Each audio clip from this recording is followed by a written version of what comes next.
Didn't give me a chance to finish my hello then. You go straight know. in. I was like all over you. Welcome to another episode of The Wave. My name is Adam. My name's Nick. Welcome back. It's the weekly news and chat show from the world famous Bottom of the Stream podcast. It is indeed. We're here twice a week. Twice a week. On Thursdays, we will delve the bottom of the stream to look for a hidden gem of a movie lurking somewhere on Netflix. But today, Monday, it's news and chat. News and chat day. We'll get you up to speed with what's been happening. Everything you need to know about Netflix and beyond is right here, right now. It is. But before all that, how have you been? I'm all right, thank you. Yeah, I'm all right. Good. You sound normal? Yeah, I think I'm over it mostly now. Your longest illness ever? Yeah, it was, wasn't it? It was like a month. It was ridiculous. But no, I'm all good now. I'm ready for the summer. Good. Yeah. It's been a bit nicer this week. Drove home without my coat on today. I genuinely thought you were going to say with your top down, like you've got a new car. Low ride. And yeah, or like with your hair in one of those lovely scarves that no, I just didn't have my coat on. well-to-do lady would drive their big car in. No, just didn't have my coat on. Yeah, so I did the opposite. I kind of rushed out of work late, as in I'd stayed too late and I knew the traffic was going to be bad. Yeah. Just bung my coat on and got in my car, strapped myself in, got on the road, and I was like, too hot. Too hot. Did you pull over? No, it was a jumper. Oh, that's annoying. That is annoying. You're a dick. I didn't get that to start with. Maybe I'm not fully back. No, I didn't know. I just turned the aircon up. You're a prick. It's really good for the environment. So good. Yeah. Okay. Fine. Can't remember where this was going. But to anything else? Well, we got together on Saturday. We did. We saw each other on Saturday socially. Yeah, it was nice. Had a pleasant evening. With a few people, a few friends. Yeah. It was nice. Spent a lot of money on Chinese food. Shot the shit. Shit some shot. A lot of money on Chinese food. Too much money on Chinese food. Too much Chinese food. How much did you throw away? Seemed like a lot. There was a bag of spring rolls that hadn't even been Really? Was not even open. Wow. But quite expensive as well, spring rolls. There wasn't a ton. The only thing there was lots of chips. Was chips. Because one member I've never seen chips served like this. One member of our party ordered salt and chili chips. Yeah. And they gave we went to collect it, didn't we? Me and you did, yeah. And only when we got home and started to unwrap everything, we realised we had a literal plastic bag full of literally chips. A plastic carrier bag with chips in it. Yeah. Not inside anything else, just a plastic carrier bag of chips. Man, there was a lot. You know how much food we had when we had to swap who was carrying it on the way home because it was heavy? That doesn't say anything about me and you, I don't think, but it was very heavy. And, the random free gift that we got, we need to probably mention. That was weird, wasn't it? Yeah, like the little lady, sort of, old Chinese lady. Yeah. She sort of caught our eye, didn't she, over the counter? Yeah. And she was like, because it was quite a big order. Got a free gift. She used to look so proud. She's like, she did. I'm just gratis.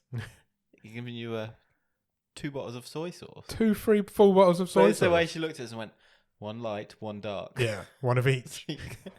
That was the most confusing thing that's happened to me in a very long time. I don't know what we were supposed to do with it. What if we were just having it as a present so we could start cooking our own Chinese food? Exactly. Stop hassling her and cook your own. It was funny. I've got one in my cupboard. You've got one in yours. Yeah. Everybody loves soy sauce. Sure. And I picked the one that I had run out of. Oh, amazing. So that was good. I didn't know which one I'd run out of. Picked the right one. Oh, well, there you go. Bonus soy sauce. Absolute bonus. Absolutely. No, I didn't think it was expensive once it split between that many people. No, there was a lot of food there. But yeah, it was. But it was good. Don't order when you're hungry. Yeah, absolutely. It was a good night, though. It was the first time I'd seen your kids and wife for a long time. It was fun. Nice to see them. Anyway, back to the subject in hand. Business. Shall we do some Netflix news? Yes, and very different to last week because I think last week there was a lot of news, but there wasn't much specific Netflix news. No, there wasn't. Well, it's the other way around this week because it's all been kicking off. It's all gone Netflix. Netflix land, and I think we will start with the, shall we say, not quite as successful as the first live streaming event, which was Netflix's Chris Rock stand-up special. Yeah. was this weekend's Love is Blind live reunion. Shall we use the word shambles? I think Netflix may have used that themselves. So, I think that's fine. Technical difficulties would be the polite way to put what happened on Sunday evening. Yeah, it didn't go well, did it? So the live stream of the Love is Blind reunion was hosted from Los Angeles. It was the middle of the night our time, so I wasn't staying up for it. Nor me. I've never seen a minute of. Nor have I. Love is Blind, but there you go. Apparently Netflix subscribers joined a waiting room 10 minutes before the show's start time. Yep. And they're still there over an hour later. Oh dear. It was supposed to start airing at 5 p.m. Pacific time. Didn't start until 6:16. And then it still didn't start for everyone. Yeah, it didn't really go well, did it? By far, the minority of people did get to see something at that time. And Netflix ended up basically apologising, saying, so to everyone who stayed up late, woke up early, gave up their Sunday afternoon, we are incredibly sorry that the Love is Blind live reunion did not turn out as we had planned. We are filming it as we speak, and we will have it on Netflix as soon as humanly possible. Thank you and sorry. So when they say filming it as we speak, so did it just not happen at all, and then they just filmed it and they're going to put it out later on? Or I assumed it had started at some point. Yes, for some people, but a lot of people still didn't ever see any of it. Right. But I'm not clear on whether it stopped for those people and then they just cut the feed and recorded it. But, and then now they're just going to do a... No, it was back. It was, say they recorded it. It was up the next day. So it did work in the end. Okay. Well, they released the recorded show. Yeah. So never went out live. Yeah. Wow. Not good. The first one didn't go without a hitch, but it was much better than that one. Yeah, I mean... Maybe we've always said, why don't Netflix do more live stuff? This is maybe why. They don't know how to do it. But you do still... I mean, you see, I don't know, maybe even on live sport stuff still cuts out occasionally. Yeah, occasionally, yeah. You just never know what's going to happen. You never know what's going to happen with live TV. And I'm sure they've done plenty of tests, with their own facilities, not literally broadcast across. Well, these things are just tests. This is just. I mean, you can 100% see why a Love is Blind studio reunion is the kind of thing you'd choose to trial it on. Yeah, absolutely.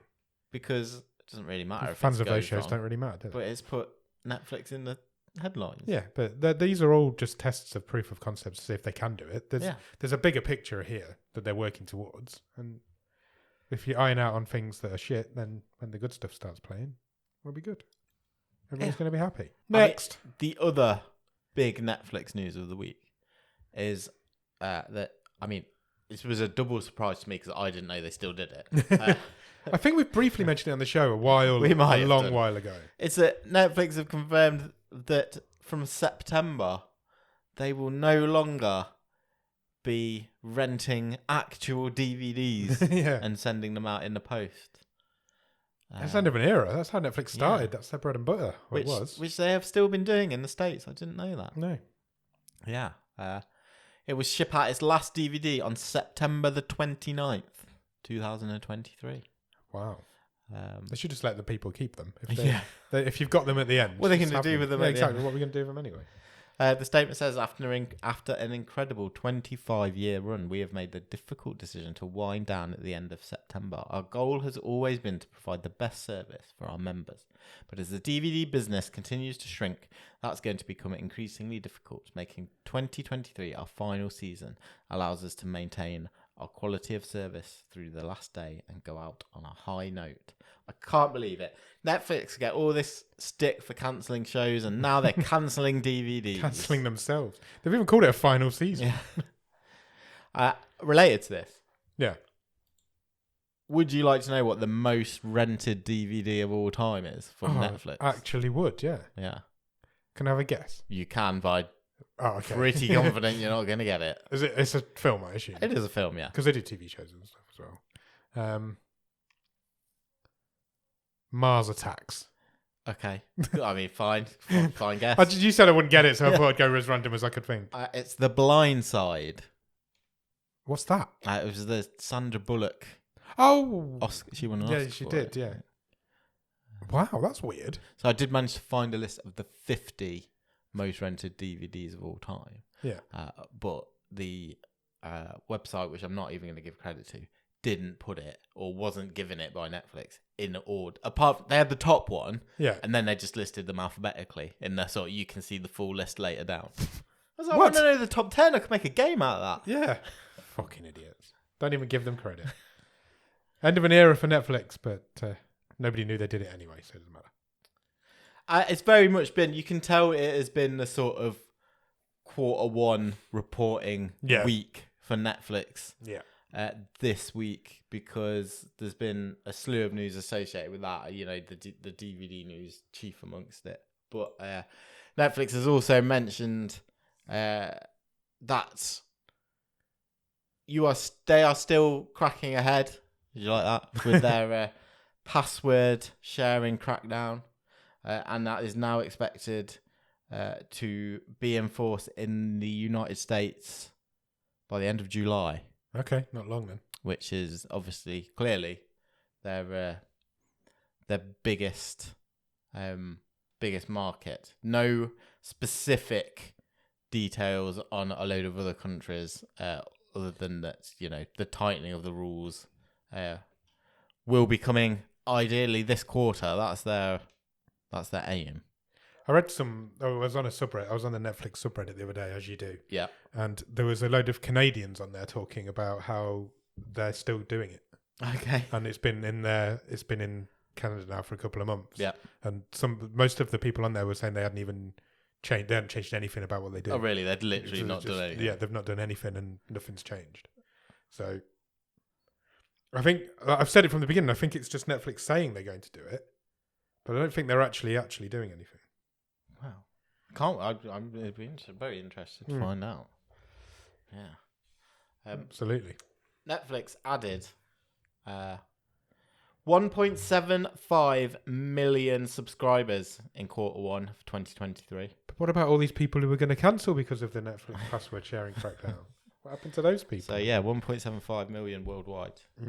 Their total number of subscribers is now 232.5 million. So that's a 4.9% growth from the last 3 months. Yeah, they're doing all right, aren't they? 2020. I thought they were going to go out of business by the end of the year, but I think they'll be all right. Yeah. So not a bad first quarter. The statement with the results said, "We learn more with each rollout of our password sharing scheme." And we've incorporated it into the latest learnings, which we think will lead to better results. To implement these changes, we have shifted out the timing of the broad launch from late Q1 into Q2. But we are planning on a broad rollout, including in the US, in Q2. Okay. We'll see. Yeah. What's next? Next is an update on ad-supported Netflix. Yep. Do you support this? I did. And that is the fact that for no extra money, yep. If you are on a Netflix plan with adverts, then you will soon be getting an uptick in resolution. You will be able to watch in 1080p. Yep. Up from 720. And you will also get 2 concurrent Netflix streams. Wow. Instead of 1. I think the uptick from 720 to 1080 was always going to happen. Yeah. 720 is just dead. It's dead. You can't watch anything in 7. Nobody even films anything in that. Yeah, exactly. But you get having two devices instead of 1. That's not bad. Yeah, it's kind of anti what they've been trying to do recently. I mean, it is a slightly mixed message, maybe. Yeah, it is a little bit. Again, there's a statement. Netflix have said, "We believe these enhancements will make our offering even more attractive to a broader set of consumers and further strengthen engagement for existing and new subscribers to our ads plan." It certainly makes it more appealing. Yeah. Definitely. Yeah, 100%. They will get more people now. Because there's not many houses with just one TV or one device. No, absolutely. Yeah. If you're prepared to put it with some ads, Netflix is actually a bargain. Should we talk about some actual movies? Yeah, let's do it. we've had the first look this week at a movie which we've definitely talked about before, and partly because Tom Hardy's in it. He's a pretty big deal. He is a big deal. He's directed by Gareth Evans. He's a pretty big deal. Really big deal. And he was also the director of Apostle, which is a former winner of a stream table on our show. And is the most expensive movie ever to be filmed in Wales. Okay. Excellent. Not quite got a trailer yet, but there is lots of publicity shots of Tom Hardy covered in blood in a stab vest. Nice. That's what we like. Plenty of that. Those, if that floats your boat. Which it does not look very happy in that picture. No, and he doesn't look angry though. He looks like sad. It's a lot of blood. The cast for this, it's insane. It's brilliant. Yeah. Tom Hardy. Yep. Timothy Olyphant. Great guy. Jesse Maylie. Yep. From Shadow and Bone. Oscar-winning Forrest Whitaker. Justin Cornwell. Luis Guzman. He's in everything. He's great. That's just a few. This has got to be good. This has got to be good, hasn't it? How is Ryan Reynolds not in the most expensive film ever filmed in Wales? Surely he's pissed off by that. Clearly he's going to come and beat this record. Surely. Yeah, his next film will just beat it. Yeah. That's the arty shot. That's Tom Hardy still covered in blood, but it's in black and white. So again, he looks sad. He doesn't look angry. He looks sad, bless him. Then he looks confused. Havoc will premiere on Netflix this year. A precise release date has still not been communicated. Excellent. We'll look forward to that, and we'll keep you informed if we have any more news on it. As we always do. Another Netflix project which we have spoken about before. This feels like a long time ago, literally at announcement and when it was cast. Now has a trailer. You can go and find the trailer for a new limited series. All the Light We Cannot See. Great title. Directed by one of the busiest men in Hollywood, Sean Levy. Very busy guy. He's recently done Free Guy, The Adam Project. He did that for Netflix. Talking of Ryan Reynolds. He's got Deadpool 3 next up. And he's also an executive producer and a regular director on Stranger Things. He has adapted and is directing all 4 episodes of All the Light We Cannot See, which is an adaptation of a Pulitzer Prize winning war novel. Ooh. This stars Mark Ruffalo. Yep. And Hugh Laurie. Oh, wow.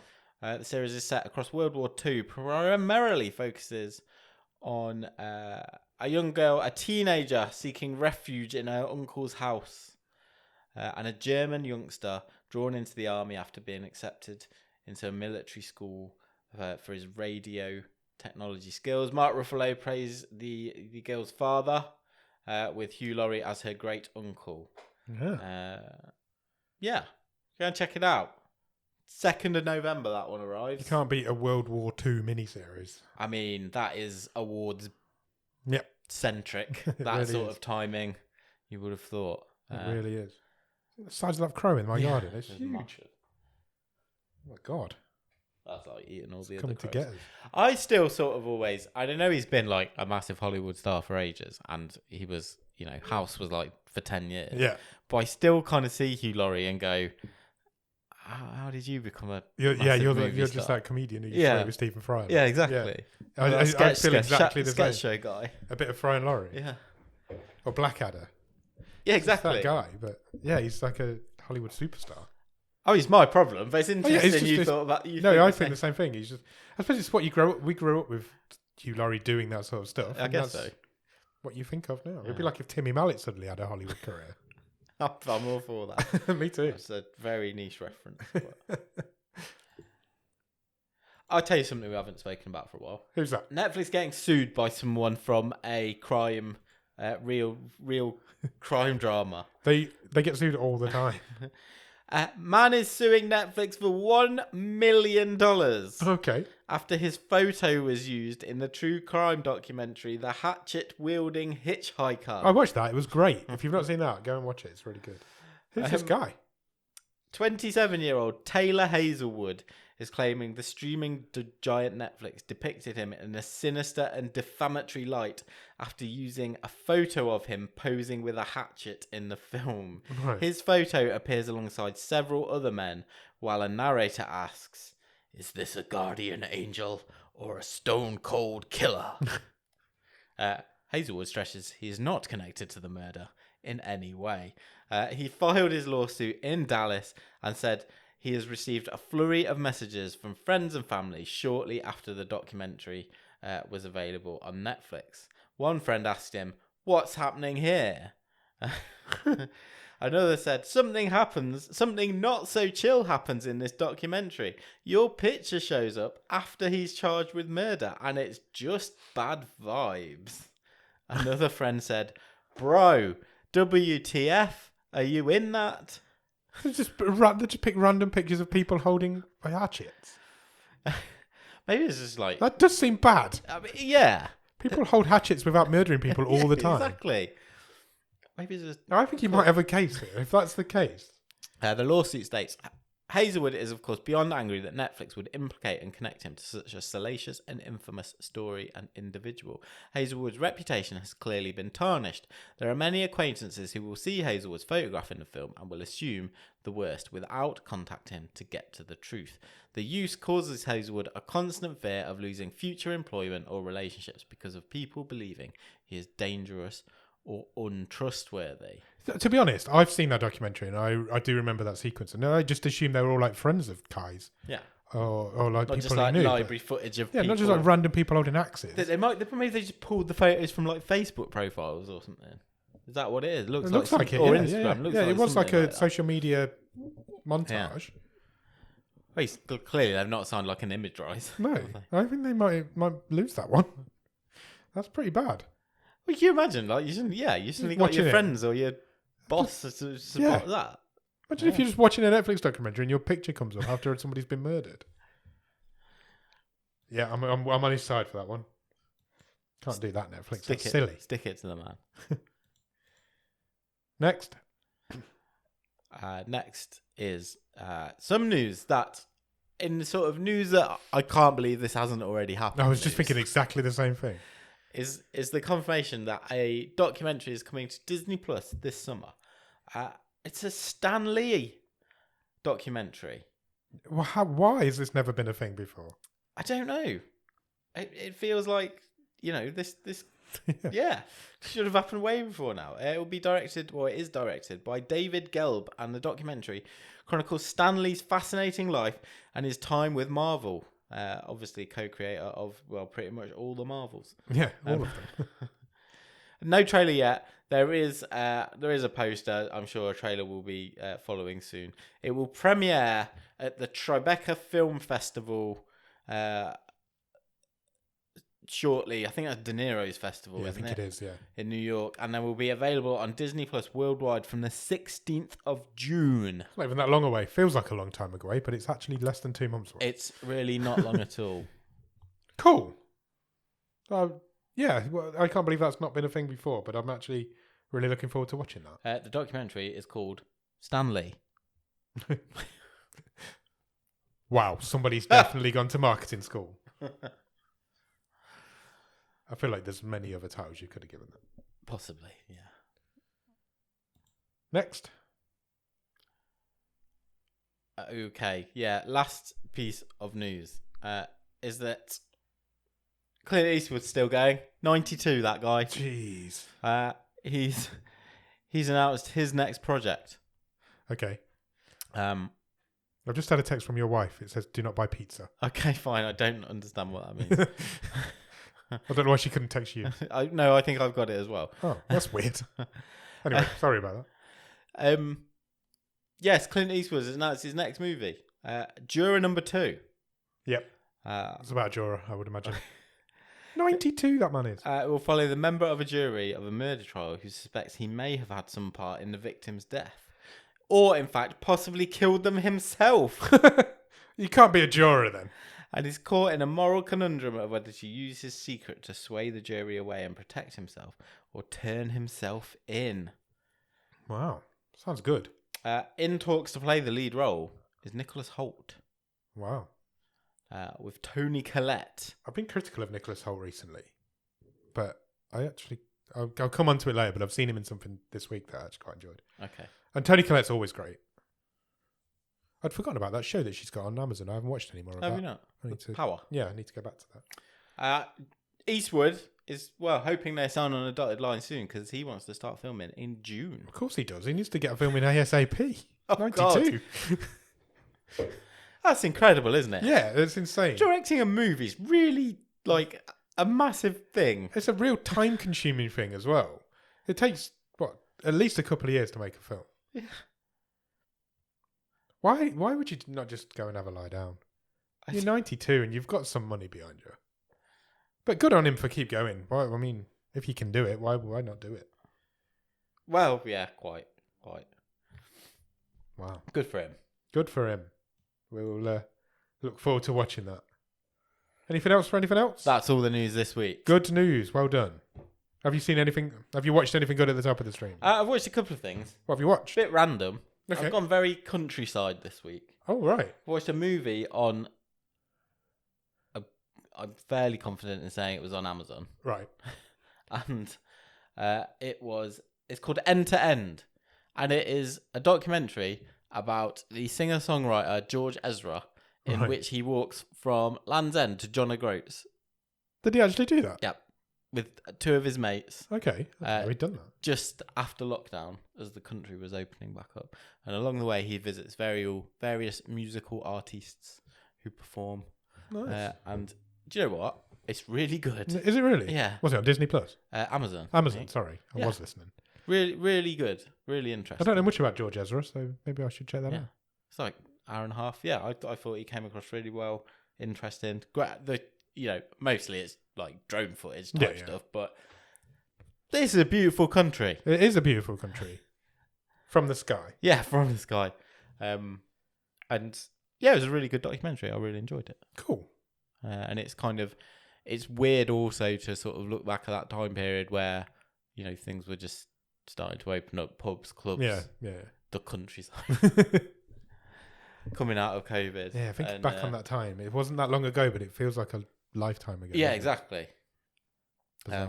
Yeah, I would recommend that. It was really interesting. Oh, check it out. And then I've also watched, kind of partly from you saying I should watch it because I'd like it, even though I don't like the guy. Clarkson's Farm. Oh, okay. Yeah. And am I right? It's a ridiculously entertaining program. It really is, isn't it? With a very well chosen supporting cast of characters. Yes, absolutely. I think they know exactly what they're doing. Yeah, it's a real slick.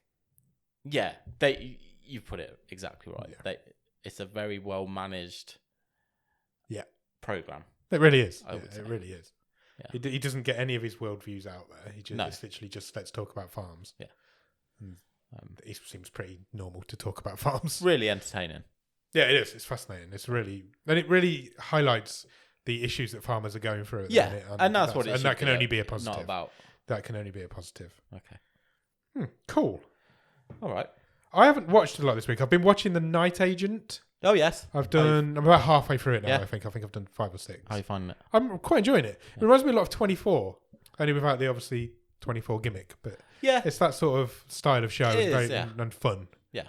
But yeah, I think the two leads are brilliant. The supporting cast, Hong Chau's brilliant in it. Yeah. The supporting cast are great. No, yeah, I'm quite enjoying it. It's silly little crime. It's slick. It's like slick pulpy, but you want.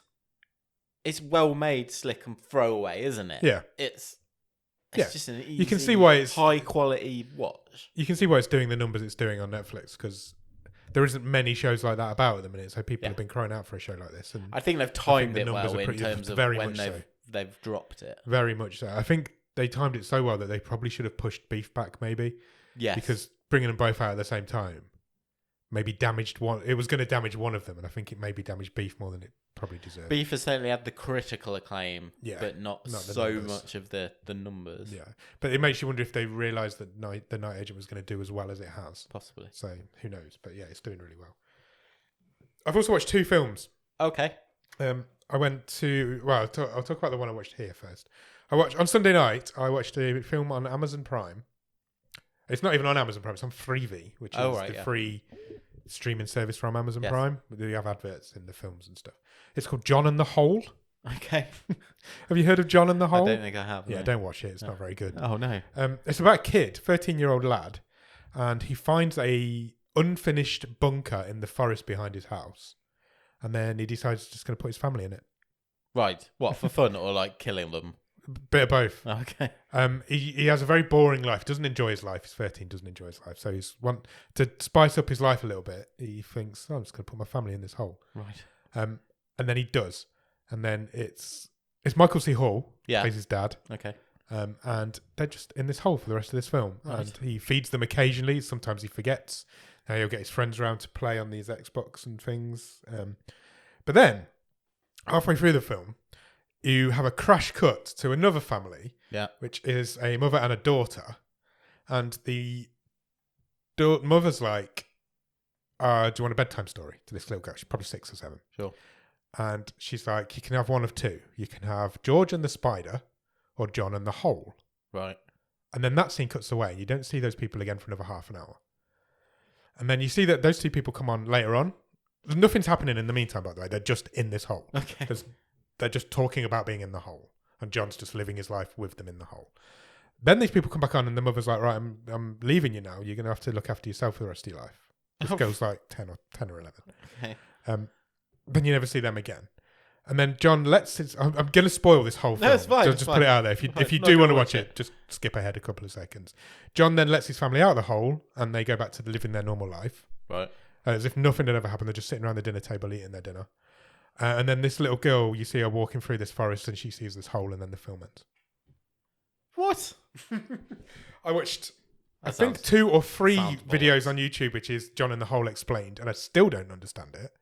But the story seems to be that this little girl was being told the story of John in the Hole, and her being told the story was us seeing the film, and then her mum just left her. Right. It's fucking unbelievable. And then she managed to work out where the hole was. Somehow she knew where the hole was, or John had never existed and she lived in the house. Cause sounds like balls. It was hot garbage. Is that a recent film? 2020, I think, pretty recent. Well, how did you come across John and the Hole? I'm not going to lie to you, the title grabbed me. I mean, I can see why. The title's good, the poster's good, it's got Michael C. Hall in it, can't be that bad. I was like, I'm going to give this a try. I just cannot believe how bad it is. It's weird and it's terrible. And pointless. Pretentious garbage is what it is. And then I went to the cinema to watch something that's the opposite to pretentious garbage. I went to watch Renfield. Oh, okay, I love the trailer. The trailer's great. The film's great, to be fair. Okay. Nicolas Cage plays Dracula in this film. In this film that was being dubbed... We joked about it on here a few weeks ago that the director said it's a direct sequel to the 1931 movie. Yeah. And we said you can't do that. It turns out you can do that, and he does do that, and he actually does it quite well. Okay. I'm not going to give any spoilers to this, but there are sequences in the film that tie them both together. Okay. The film's great. It's high energy. Is it a comedy? It's a dark comedy. Okay. Yeah, it's high energy action movie. There's lots of people's arms getting ripped off and then used as weapons, and the fight scenes are really good. Awkwafina's in it as well. She's awesome. She's always good. She's always good. Nicholas Holt's the main guy in it. He plays Renfield. I've in the past called Nicholas Holt a charisma vacuum because I just don't think he's got a lot going for him. But the character of Renfield doesn't have any charisma anyway, so it works quite nicely. But Nicolas Cage's performance in this movie is too good for this movie. Oh, no. Apparently Cage, as all the way through his career, said there's 3 roles that he always wanted to play. Yeah. One was Captain Nemo. One was Dracula. And I cannot remember for the life of me what the third one was. But if this is his Dracula that he's always wanted to play, he does it perfectly. Amazing. But he does it too well for this movie. It's a shame that that performance. He's took the first Dracula offer. Yeah, basically. But honestly, it's just fun. It's a bucket load of fun. Just go and check it out. If Nicolas Cage is back, and there's nothing wrong with that. Oh no, in a big way. The stuff that he's picking at the minute, he knows exactly what he's doing, and he is back, and it is great to see. Excellent. That's 2 Nicolas Cage films. The last 2 Nicolas Cage films both had cinema releases, and that's been a long time since that's happened. Oh well, that says it all, doesn't it? Exactly. The guy has just ended up through pure force of charisma back on a big screen. Yeah, exactly. Don't be surprised if Nicolas Cage has got an Oscar nomination in the next 5 years. But he does play. He is playing Nicolas Cage as Dracula. He's not playing Dracula. Yeah. He knows exactly what he's doing, and this is like he's got all his mannerisms and all his character foibles. Yeah, as if Nicolas Cage got turned into a vampire. Exactly. Yeah, that's exactly what this performance is, and it's wonderful. But yeah, all three of them are great. Awkwafina, Nicholas Hoult, and him are all really good in it. Awesome. I very much enjoyed it. Nice. How are we doing for time? Do you want to do a Netflix top 10? Yeah, we've not done that for ages. Not done that for ages and ages. Right, top 10 films in the English language currently on Netflix. Number 10 is Dr. Seuss the Lorax. Okay. I assume that's just appeared onto Netflix. It's been out for a while. It's a years old movie. Yes. Number 9, Murder Mystery, the original, 4th week in the chart. That's because Murder Mystery 2's come out, I would imagine. Matilda's at number 8. Okay. Home is at number 7. The Last Stand is at number 6. Is that a Schwarzenegger movie from... I've seen The Last Stand. It's fun. A while ago. Yeah. Yeah, it's good. Another bit of news was that the trailer for Schwarzenegger's first ever TV show dropped this week. Oh, really? I heard he was doing one. Coming to Netflix. No, the trailer dropped. So I think it's called Fubar. Fubar? Yeah. Good name. It's be a drinking game. Russell Crowe's Noah is at number 5. I feel this is a bit of a rough movie selection. I've got to be honest with you. It's not a good top 10, is it? Number 4, Trolls World Tour. Okay. Number 3, Murder Mystery 2. Sure. Which is obviously just... Have you seen that? Yes. Oh, we talked about that last week. Yeah. Number 2 is Chupa. You seen this yet? I've seen the trailer. It's the return of Christian Slater. It is, yeah. The Chupacabra, isn't it? The cute Chupacabra film. Kids film. Have the kids not watched it? You should let the kids watch it. Okay, fine. All right, tell me what to do. Number 1, I think everybody predicted this. Seven Kings Must Die is at number 1. It is the ending of the story of the Last Kingdom, I think. Yeah. So this ties the series up. I think so. As a TV, as a movie. I think so. Yeah. Last Kingdom was obviously a TV series. Seven Kings Must Die has gone into the number 1 spot. 35.5 million hours watched this week. Yep. Quite a lot of hours. That. TV shows. Let's do it. TV shows in the English language. Number 10, Wednesday season 1 in the 19th week in the chart. I mean, I can't recall something doing 19 weeks. I don't even know if Squid Game did 19 weeks. No, I don't think so. This website isn't even geared up for it. It's gone on to a second. The notches have gone onto a second line. And it's still done. Nearly 11 million hours. People are still watching this show. It's crazy. Number 9, Shadow and Bone season 2, 5th week in the charts. Still doing well. It's not doing as well as people thought it would, I don't think. I think it's dropping quicker than people are expecting. I read a few people this week expecting a cancellation on Shadow and Bone, but we'll see if it does get one. We'll let you know. Number 8, Designated Survivor season 1. That's the Kiefer Sutherland show. It's a really good show, Designated Survivor. Very much enjoyed it. Number 7, Transatlantic has a limited series. Any idea what that is? Yeah, it's like a period comedy drama thing. It's got Gillian Jacobs in it. Oh, okay. Cool. Other people. Number 6, American Manhunt, the Boston Marathon bombing. I've seen the trailer for this as well. Yeah, I might check this out. I do like a Netflix true crime story. Netflix true crime. Yeah, they do well, don't they? Template. Number 5, Florida Man. Seen any Florida Man yet? No, I'm not familiar with Florida Man. It's a sitcom about a man in Florida. You know, there's like the Florida Man memes. Yeah. It's basically that, I think. I nearly watched it the other day, but I don't think it's my sort of thing. Number 4 is Obsession, the show everybody's talking about. Netflix's most favourite word, I think. Was this because a guy does something weird with a pillow? Yeah, I think so. It's been on Gogglebox a few weeks in a row. Okay. Netflix love the word obsession. If you search for obsession on Netflix, there's so many stuff. Really? So many things on there. We've done a film called Secret Obsession on the show. Just think how many words there are in the English language you can use and other languages. Yeah. Don't just use the same one. Love is Blind season 4 is at number 3. Okay. Number 2 is Beef. I think the number 2 and number 1 are obvious here.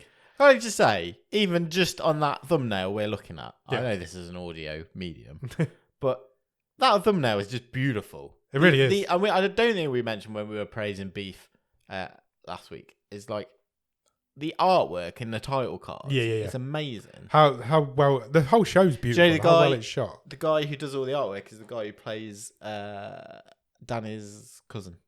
Oh really? Yeah. Oh, that's fascinating. I did not know that. Yeah, there you go. Cool. Yeah, the whole show's beautiful. It's great from start to finish. 70.3 million viewing hours this week. That's pretty good. And obviously, number one is the Night Agent, the aforementioned Night Agent. 90.4 million viewing hours this week. I believe it's now crept into the top 10 of all time. More than crept in. It's at number 6. Yeah. 6 of all time. That's a really good performance. Yeah, nobody was expecting that. People might have thought it'd do well, but nobody expected it to do. It's above Stranger Things Series 3. Yeah, and it's not, in the grand scheme of things, a million miles behind Bridgerton season 1. I don't think it's done its first 28 days yet either. I think it's still going. If I'm right, I think it might be just about, or maybe it's just finished it. Yeah. But to get 90 million in your 4th week is pretty impressive. Yeah, six most viewed of all time in its first 28 days. Yeah. Beats Stranger Things season 3, It's Not That Damn 1, Lucifer season 5, The Witcher season 1, and Inventing Anna. It's not down into 10th. It's knocked something out of the top 10, but we don't know what. Madness. People will just watch anything. No, it's a great show. It's a really good show. I really enjoyed it. Right. Anything else? We should probably do a real talk. You want to do that? Let's do our real talk. What was our real talk for this week? This week, the subject in real talk was... Well, I think we phrased it as what movie scared you most as a kid. Yes. But I think for me, I was more thinking about scenes. Okay. But with it, yeah. So let's get into it. See, things. Yeah. What sort of still sticks in your mind as something you I don't know, maybe you watched it a bit too young, or you're just a weirdo and something random stuck with you as something creepy. Okay. First response we had in the Discord was from Ross Cook. He says, I have a core memory of seeing the scene in Nightmare on Elm Street when Freddy Krueger's long arms come for you. Oh yeah, that is creepy. He says, I think I saw it when I was about 8. So that's too young to be watching a Nightmare on Elm Street. Why are people letting 8-year-olds watch Nightmare on Elm Street? That's too young. That's way too young. Imagine if your kids sat and watched Nightmare on Elm Street. Yeah. It's not happening. One of them's older than that. He also says the It mini-series scared the piss out of me at a similar age. I think a lot of people in that sort of age range would say that. Wayne in the Discord says, Child's Play, I saw 5 minutes of Chucky and I've been terrified ever since. I hate it. I was so surprised by that answer. I'm amazed that Wayne has seen Child's Play. I don't... Yeah, I would have seen it probably. But I don't think I've ever seen any of the multitude of sequels. Maybe the second one. Smileyton in the Discord says Jurassic Park. I can't remember what age I was, but I was very young and I couldn't get my head around the fact that dinosaurs were fake. I remember having nightmares and seeing dinosaur shadows. You can't imagine kids being scared of Jurassic Park nowadays. It just wouldn't happen. I think if you put a 4 or 5-year-old in front of maybe. They'd be pretty scared. I think kids are raised with dinosaurs now, though. But back then, and that's because of Jurassic Park. Yeah, but that's because of Jurassic Park, and it didn't happen before Jurassic Park. Yeah. So a kid of that age watching Jurassic Park would have been terrified. You didn't get as many dinosaur lunchboxes and beanbags and the whole dinosaur thing came because of Jurassic Park. So I can get why people at that time would have been terrified of it. I like this one from Sam Mulholland in the Discord. He says, my wife's answer is Alien. She says her parents didn't know what it was when they rented it. Just randomly hire a movie called Alien and sit your kids down in front of it. Maybe they thought it was... you were bored, don't you? Partway through the movie. What year was Alien, roughly? 1979, maybe? Okay, so it wasn't at the time then, unless his wife's really old. No, but if you say you're sitting watching that as a 10-year-old, I don't think it's on the kid to abort. I think it's that's what I mean. The parents to abort. You get that vibe a few minutes in. This is quite atmospheric, and maybe we shouldn't. My kids should not be watching this movie. Again, imagine your kids sitting down watching Alien. Don't ever let me look after them because I'm going to do some experiments. Chris from the Time Shifters podcast says a movie from 1972 called Gargoyles. It wasn't so much the movie itself, but it gave me a nightmare at some point that involved the creatures, and it has stayed with me even to this day. Wow. Yeah. I don't know that movie, but that's Yeah, that's the sort of thing we were looking for. He's attached a picture of one of the said gargoyles, and I think I could see why. Oh, really? A small child may be. Oh, yeah, no, that is terrifying. Even 50 years later, that's terrifying. Alex in the Discord as saying, I think it's a boring answer, but I watched The Shining when I was 11 and it shit me up for days. The Shining's never a boring answer to any question. I think fine. The Shining is terrifying. Watched it on a snow day from school with a friend. Even worse. When we should have been out sledging. Even worse. Talking of The Shining briefly, remember we mentioned the Script Apart podcast a few weeks ago when they had the Daniels on for... Yes. No, they had... Mike Flanagan on for Doctor Sleep. They did a episode on The Shining, but obviously they can't get the scriptwriter for The Shining on because he's dead. Yeah. So they got on the guy, that movie director who's just written a book about The Shining. He directed Coco, used to work for Pixar. Oh, right, He's just written a book that's $1,500. What nice. This book is. They had him on, and it's a really fascinating listen. If you've got any interest in listening to learning more about The Shining, I would check that episode out. It's an older episode. I think it came out about Christmas time. But yeah, I actually listened to one of those this week. It was Bob Gale who wrote Back to the Future. Oh right, okay. That was really interesting. I've listened to a few of them now. I listened to the one about the whale as well. That was interesting. It's a really good show. It is. Can I make a criticism? You're going to talk. I know what you're going to say. You shouldn't be like digging a fellow podcast host. It comes across as a bit fake. Yeah, I mean, it comes across. Is he too posh? I think he's over prepared. And doesn't always. I mean, we can't talk about people preparing. Yeah, exactly. We just don't do any planning whatsoever. I think I've got used to him now. I quite like his style. Yeah, I've not listened to many. He does over prepare, and he is very posh, and he's super polite to everybody. But you're gonna be there's this guy's doing this podcast on his own. Yeah, it's great. They've got an editor, but there's just the two of them, and how he's getting such big name guys to come on his podcast. I mean, we need to ask him that. It doesn't always feel like it flows as a natural conversation. Yeah, I agree with that. I agree with that. But it's a great show. Some of the stuff that you get out of it is really interesting. Yeah. Sorry, I derailed Real Talk slightly there. That's fine. That's pretty much it in the Discord. Okay. Shall I go? Yes. The first movie as a whole that's sprung to mind was definitely, I think I don't know. I don't know the reason I would have seen this early or too young, or if it was just I snuck in, or I was alone at some point and it was just on. But it's Hellraiser. Oh wow! I hate that thing. Yes, I hate Pinhead. Horrible. Or if we're going for specific moments, it's that bit in the Never-Ending Story where that horse drowns in the. Oh wow! Yes. In the mud and the quicksand. I get that. I hate that. That bit was horrid. Yeah, I completely get that. That shit's traumatizing. Never ridden a horse since. No, I haven't. That was it. Got off them that day. Never been back on one. Wow. Good answer. Yeah. How about you? I struggle with this. Because you're unscarable. Yeah, I think it might be. No, I'm okay. I'll just tell you a quick story about my brother. Yeah. Always. He will hate me for telling this story on here. When my brother was really young, he was terrified of Postman Pat. Okay.